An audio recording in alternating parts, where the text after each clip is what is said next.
এখন যে জায়গাটায় উঠতেছি সেটা হচ্ছে পাইক ক্যানিয়ন। এই জায়গাগুলো অনেক বেশি স্লিপারি, একদম এই জায়গাটা থেকে একদম 360 একটা ভিউ পাওয়া যায়। আর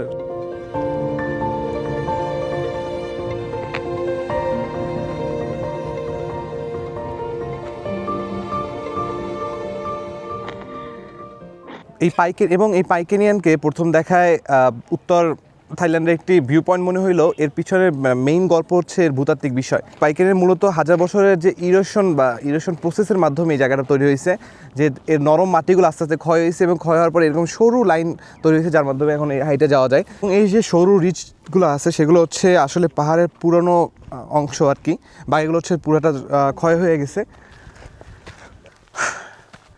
and this is the final view. আর এখানে সবচেয়ে সুন্দর সানসেট আর কি বেশি ভালোভাবে উদযাপন করা যায়।